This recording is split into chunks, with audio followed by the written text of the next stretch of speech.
Driving is one of the most common and essential skills in modern society. It allows you to get from point A to point B faster, cheaper, and more conveniently than other modes of transportation. But it also comes with some challenges and risks. So let's begin by discussing some of the threats that you will encounter in your daily driving experience. One of the most common dangers that you can face on the road is bad weather conditions. Be careful when the road is slippery and keep an eye on weather forecasts. Then we have someone you should definitely avoid at all costs. These people take all the fun away from driving by not abiding any rules themselves and putting other people in danger.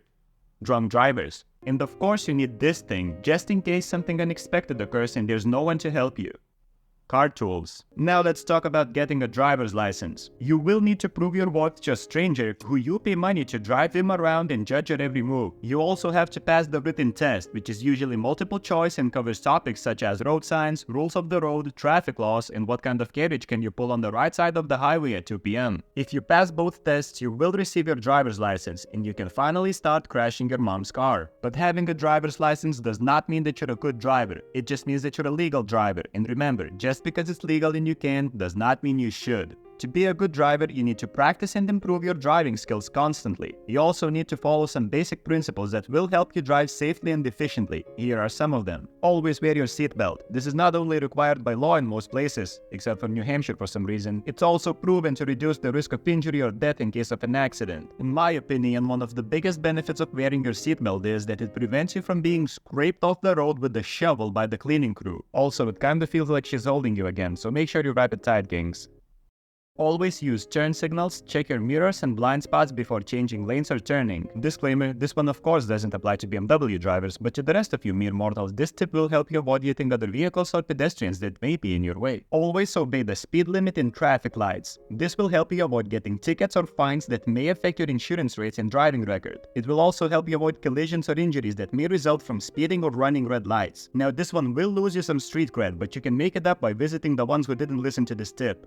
Here's a lesser known fact. Running your car's air conditioning on the recirculate setting for too long can potentially make you feel drowsy. This is because the recirculate setting keeps reusing the same air inside the cabin, which can lead to a decrease in oxygen levels over time, especially in a tightly sealed car. Reduced oxygen levels can contribute to feelings of fatigue or drowsiness. To avoid this, switch to the fresh air setting periodically, which pulls in air from outside the car and helps maintain a healthy oxygen level in the cabin. Always keep a safe distance from the car in front of you. Again, doesn't really apply to BMW drivers. This will give you enough time to react if some goofball in front of you brake checks or does whatever. And I'm not a lawyer, but I'm pretty sure if you rear-end someone, you will be liable in most cases. Keep at least 2 seconds of distance between you and the car ahead of you. You can measure this by counting how long it takes for them to pass a fixed point on the road and then passing the same point yourself. A good rule of thumb is to keep your thumb on the steering wheel like this to assert dominance. Always be polite and respectful to other drivers and pedestrians so that you or they wouldn't have to use car tools. By following these principles, you will be able to drive safely and efficiently on the road. So if you still want to be a part of this wonderful and unfortunately very diverse community of drivers, be sure to put a lot of hard work into it. And don't worry, if it doesn't work out, you can always teach others on YouTube.